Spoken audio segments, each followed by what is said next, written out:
ABC News 4 wants to help you track storms in the low country with its new StormTracker 4 brand. I sit down one-on-one with Sonya Stevens and Chris Nestman of the StormTracker 4 team for a special edition of Quintin's Close-Ups.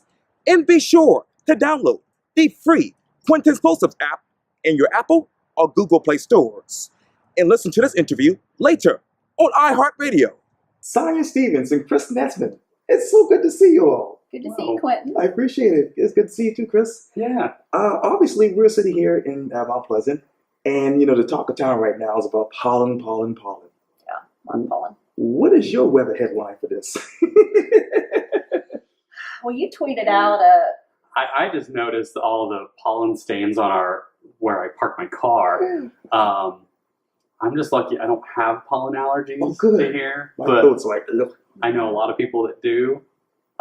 I'm just amazed because every morning my car has it, and so I'm like, it's pointless to wash your car right now. I'll just say that much. Yeah, Say that much? Yeah. But yeah, warming up, then that's allowed the pollen to get kind of bad already. Yeah. And, obviously you all rolled out the whole StormTracker 4 brand recently. Yeah. We're excited about that. Oh, yeah. Talk to me more about that, because I want to know what got you from first warning weather to now StormTracker.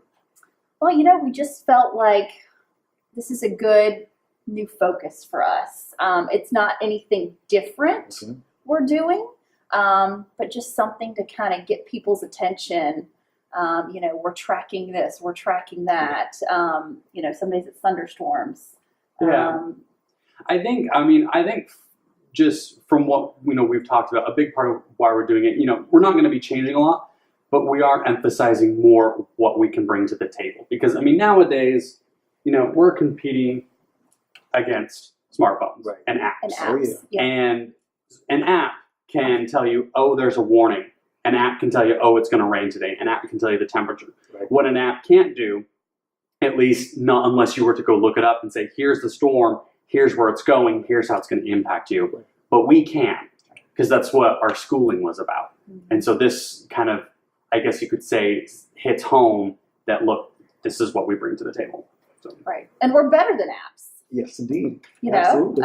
With our backgrounds, with our meteorology degrees, just after living in the area for a long time, we just have a good understanding. Yeah, well, not born in Michigan, but yes, moved very soon. Yeah, since I was a baby, I've lived here. Practically. Yes. Well, I do call myself a native. Yes. But yeah, just we want to focus that we can track stuff better than an app. Sure. And I think we've proven here at Channel 4 and in the StormTracker Weather Center that, we're going to be there for people. Hurricane, snowstorm, flooding, whether it's flooding from rain or coastal flooding, thunderstorms, we're going to be here. And so we just kind of want to emphasize that. Like I said, we're not doing anything differently, but maybe people will notice, with this StormTracker branding. What exactly are you tracking right now? Well, let's see. I was going to say, right now we've just got rain coming through, and you can kind of see that behind us. Yeah. The bigger thing will be warm front lifting up briefly for the weekend, and then a stronger cold front that will temporarily clear things out. Because don't we have like another one right behind it or something? Yep. So. Yep. So we've got this front. This will kind of be around, like Chris said, lifting north, another cold front. And behind that cold front, we're tracking the winter chill. Ugh. So, which I know you're not a fan of. No. Calendar says March, but it's not going to feel like it just yet. But, I look back in February, it was really, we've got that one graphic, and it just shows that we were up and down all month. Hey. So, and I haven't looked past next weekend, but I've already got, I've got 60s back in the forecast by Thursday. So, again, the ups and downs continue. Yeah, that's kind of how spring is. Kind of like fall, too. Oh, totally. Both totally. those seasons we're kind of transitioning. Yeah. So. And you talk obviously about February. When you look at that almanac, what else do you look at? Well, you know what? We just finished the 5th driest February. So we only got 66/100ths of an inch of rain.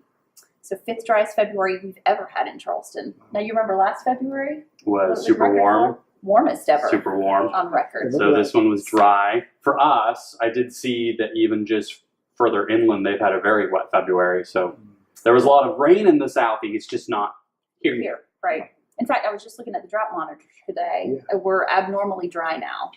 So, these rain chances, we're going to see more rain today, more Sunday into Monday. So it's a good thing. We could use the rain. We don't want to get too far behind. It does clean the pollen out of the air a little bit. I was just not a lot, a little bit.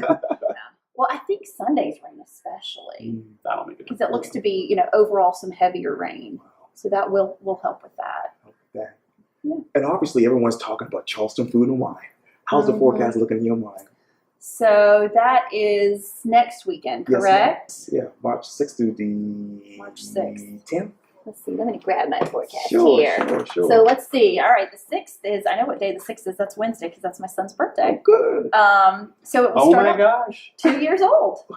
Little Happy baby early Ned. birthday. Yeah. Little baby Ned. That's right. So low 50s Wednesday. Sunny though. Yeah, that's good. So at least it'll be sunny. Yes. I'm going mid 50s Thursday, mid 60s by Friday. So I think I said Thursday earlier, I meant Friday. But yeah, it looks like we could maybe see some rain moving in Friday into Saturday next week. But I mean, at this point, we're 7 days out. So, anything can happen. we'll be looking at the possibility. We'll be tracking Yes. the possibility. And obviously, Tracking. right? Yeah. And obviously, we're in But that's what we've been doing anyways. Anyways, yeah. What tools now do you have that you didn't have before with this? Ooh, probably the biggest one will be, especially during severe weather. Yeah.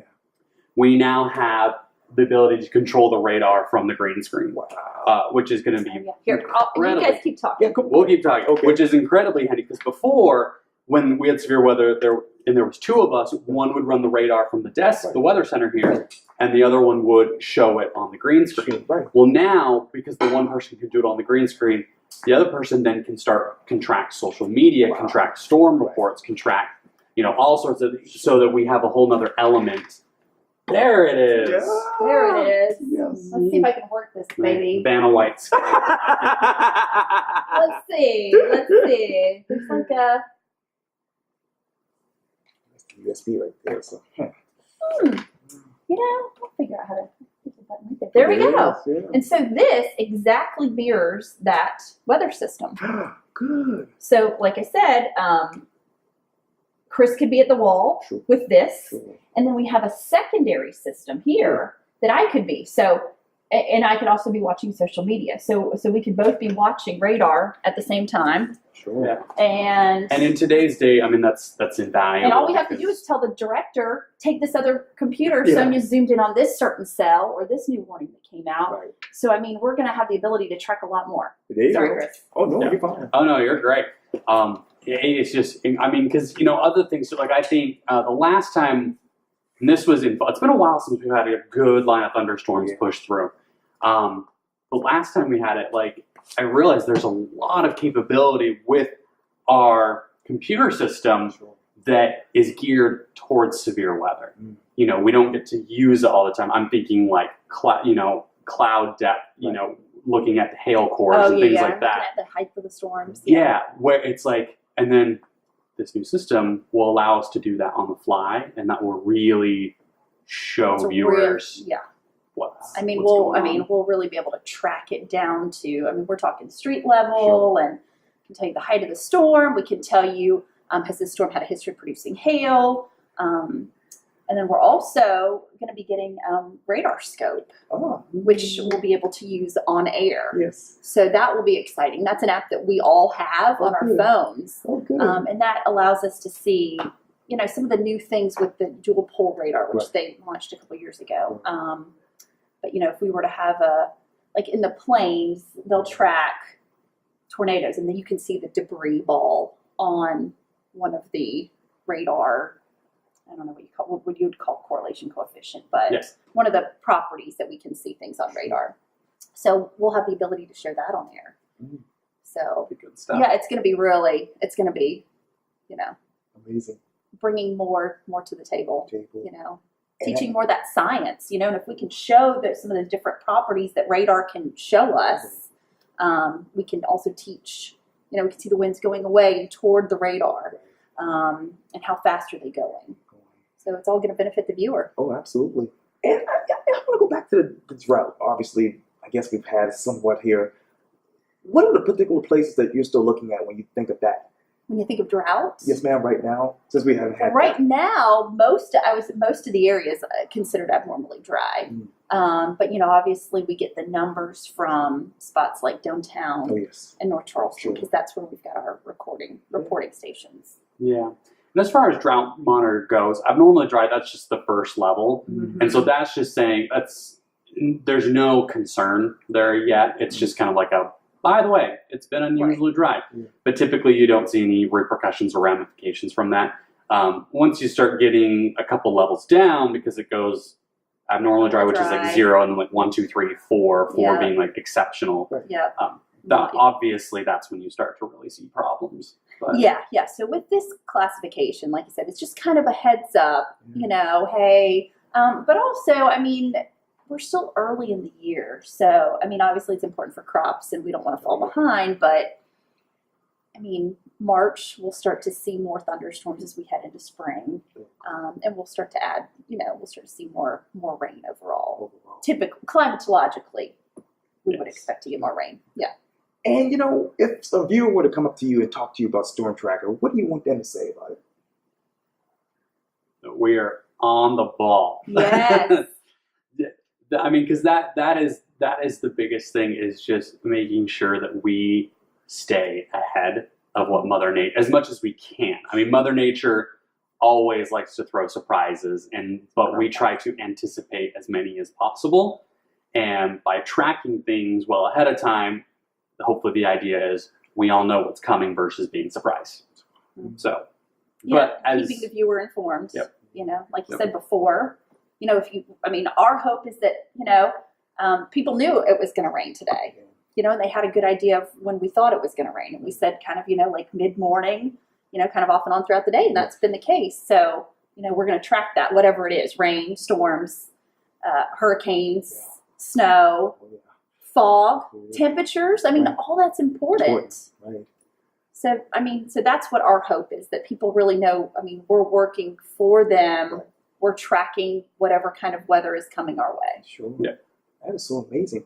Well, meteorologists Sonya Stevens and Chris Nestman, thank you so much for your time. You were on my list of people to interview next, so thank you for this. Well, I'm glad you got it now. Uh-oh. I don't know if you've heard. Yeah, might as well. I actually haven't told in public, so might as well announce it with Quintin. I actually did get a job in Tulsa, Oklahoma. And so I will be leaving here in a week from next Monday is my last day. Wow, congratulations. Yeah. We'll be staying within the company. Oh, so good. Still we're within the excited company, about that. And but closer to home. closer to home. Making the Yeah, less at least removed. it's the halfway point. Yeah. Wow. But it's obviously bittersweet, because on one end it's like excited for a new adventure, excited for lower cost of living, Right. Charleston. But sad because I'm leaving what's probably the coolest weather team Yes. in the country, and just friends, and just Charleston itself. There's a lot that we're gonna miss, but Yeah, we're all Dave, Emily, and I. We're all happy for him because, Sure. like you said, moving closer to home, Yes. we all get that, Yes. and he'll be moving to Tornado Alley. Oh, yeah, I was going to So say. Chris does love severe weather. yes. So we're excited for that and kind of a next step in his career. But we're going to miss him. Exactly. He's been a good team player, Yes. good friend. Sure. So, but we wish the best for him. So Yes, we're indeed. going to savor him while we have him. Oh, yes. Yeah. Well, thank you for this. I appreciate it. Yeah. Yeah. Thank Breaking you. news That's right. on Quintin's Close-Up. There you go. Download the app. There you go. There you go. That was good.